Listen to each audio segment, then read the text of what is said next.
Au Sénégal, un jour dans le monde.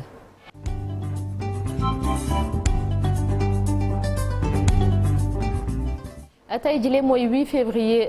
2022 bokk na li ñuy fàttaliku benn at ci ginnaaw mbirum Ousmane Sonko ak Adji Sarr indi woon na fi coow tamit ca bés boobu sax la ñu convoqué woon kii di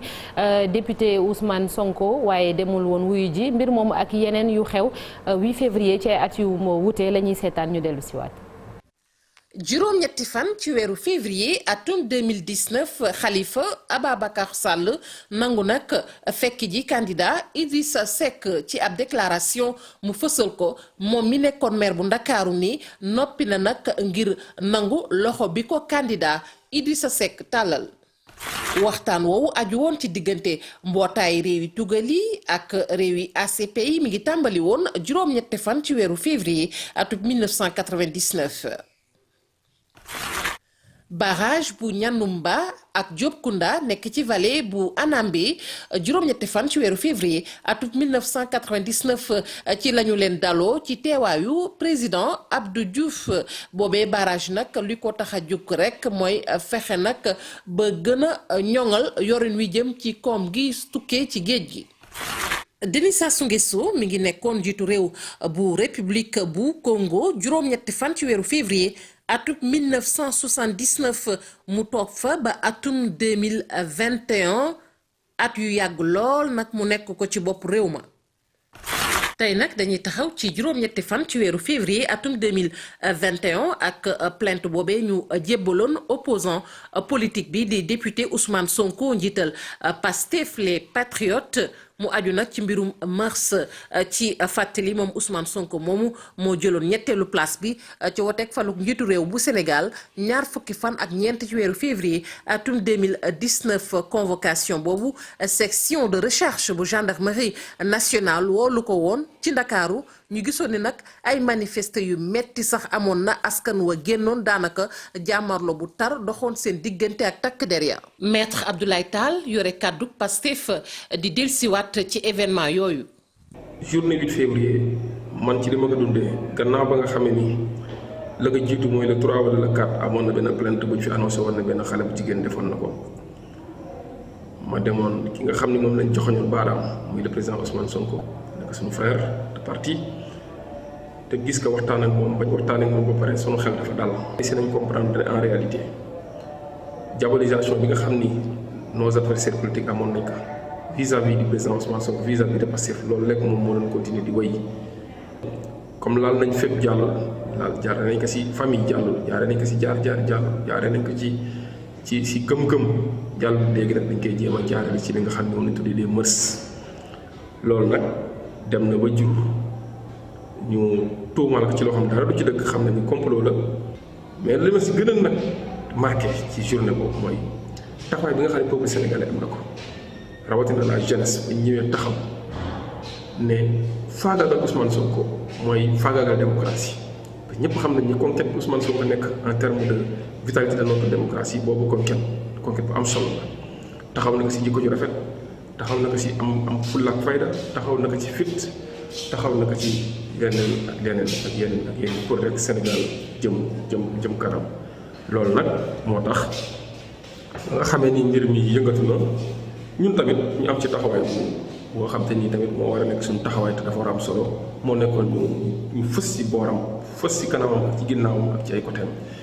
waaye tamit dem taxaw wax ak Sénégalais yi bañ taxee wax ak Sénégalais yi nag alhamdulilah gis nañu Sénégalais yi épousé nañu suñu discours ànd nañu si discours bi kon ñëw nañu ànd ci xeex bi ba gis nga ba mois de mars jotee tamit li nga xam ni moo am ci ndam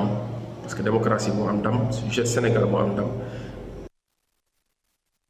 merci beaucoup Fatou Kiné Deme ak maître Abdoulaye Tall ci témoignage boobule bu ñuy fàttaliku kon ñaari fan ci weeru février Chérif ci lañ déposé woon plainte bi 8 février ñu convoqué mu ne du dem ca mars ba la mujjee dem mu jur lim fi jur muy manifestation émeute yi fi amoon ba fukki nit ak lu topp ñàkk ci seen bakken léegi ñu sax dem ci commémoration benn at bi te ba léegi France daal di xëddeen. waaw ba léegi France daal di xëddeen Ousmane Sonko ba léegi sous contrôle judiciaire la nekk.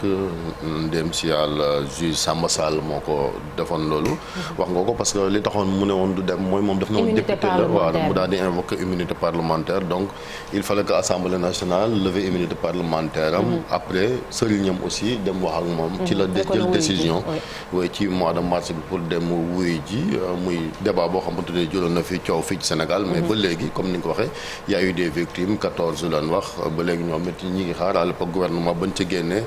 def na benn mémorandum soit ñoom wala waa M2D ku ci nekk jéem a joxe sa part de vérité di joxañ ak baaraamatuma mais li ci am solo ba am solo mooy leen dox rek yaa quand même mbir mi war naa leer ci wàllu mu nekk te ku nekk am nga intérêt aussi muy leer muy Ousmane Sonko muy Adji Sarr ma ko jiiñoon ne daf ko siif mais aussi ñi nga xamante ni ay famille victime lan di xaar ba léegi ñu xam seeni doom lan moo leen faat parce que tamit am réew mënuñ ci nekk te ñuy faati nit ci ay manifestation du mujj fenn te loolu baaxul et je pense que quand même pour respecter la mémoire des victimes il faut que ñu rendre leen justement cette justice là mais ba léegi nag justice parce que après il y a eu un nouveau doyen des juges changé waa nañ fii ay magistrats et cetera taxawul nag ba léegi ñi ngi xaar fan la waanante di mujj ak gëttam. mais ça n'enlève en rien Chérif ci continuité bi justice war a am yoon war a def liggéeyam Alaaji Malick boobu ba léegi ndax mars léegi mu jot aussi muy def at. waaw mu leer moom mooy intérêt wu Ousmane Sonko mooy intérêt wu askan bi nga xam ne dañu jox bopp Ousmane Sonko parce que gàkk-gàkk la bu nga xam ne daf koy topp tant que leerul moo tax moom ci boppam sax mu bëgg yëf yi leer benn yoon ba nga xam ne li muy yóotu ci réew mi muy jiite réew mi mu mën ko def te du am benn gàkk-gàkk bañ gi mu bañoon nag du ni que dafa ragaloon wuyu ji mais daf ko teg ci yoon parce que constitution bi moom moo ko may ndax article 61 de la constitution moom mooy wax ne ab député kenn waru koo topp ci lu mu mënti doon bu ñu nekkee ci session donc loolu moom moo tax mu sukkandiku ci loolu pour bañ a dem wuyu ji parce que aussi nit ki même boo koy convoqué tegal lépp ci yoon bu dee député la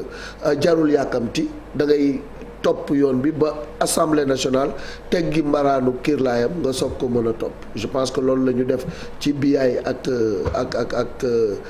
beneen waa ji nga xam ne ñoom ñoo nekkoon ci mbiru passeport diplomatique yi lu mel voilà Sall mi ngi noonu la mbir mi war a demee loolu moo taxoon mu bañ mais la ca xew yëpp ak coow li ci am ak fitna bi ci am ak manifestation yi ci am ñi ci ñàkk seen bakkan loolu yëpp on ne peut pas classer ça sans suite toog ni tout ça pour ça je pense que loolu war nañ ko dépasser au départ moom dafa jàppoon ni c'était une tentative de liquidation d'un adversaire politique comme niñ ko defoon ci Karim Wade Khalifa Sall moo tax c'est une affaire politico-judiciaire quoi qu'on puisse dire lépp mi ngi ci biir mais li wér te wóor daal mooy mu leer moom mooy intérêt wu ñëpp bu ko defee ñu mën a jàll ci leneen.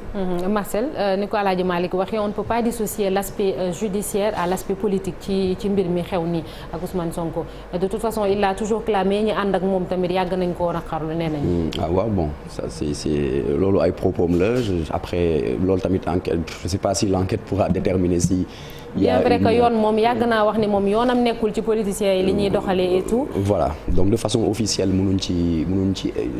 convaincre comme on peut pas être sûr comme moom ni mu ko waxee xëy na moom tamit dafa sentir ne niñ ko defee woon Karim Wade ak Khalifa Sall et peut-être dans un passé plus récent Idrissa Seck ak ñeneen ñi peut-être que noonu lañ ko bëggoon def mais toujours en est-il que mbir bi war na leer daal en tout cas parce que différence bi tam mooy daf ko seq ak si doomu Sénégal muy Adji Sarr voilà donc moom moo jàpp ni daf ko sàkku ak usage d'arme à feu voilà loolu la à 4 reprises elle a précisé parce que boo xoolee sax justement Sonko on l'a inculpé même si buñ ko placé sous contrôle judiciaire bokk na ci justement menace de mort et cetera ak viol donc loolu aussi mooy leeral bi te loolu justice moo ko war a leeral bu ñu fàtte yi tamit gendarme bi nga xam ne moom moo yoroon enquête bi te mujj tekki daal di démissionner ak la ko ci fekk yëpp muy le capitaine Touré aussi tout ça dans cette mouvance il y a eu beaucoup de choses ak benn gendarme aussi bu ci ñàkkoon loxoom n'est-ce pas ci événement yooyu absolument voilà merci di ko masawu tam bu baax a baax c'est l'occasion également merci dañuy jàll ci leneen muy xibaar yi ñu àndaat ci ak Ibou Diouf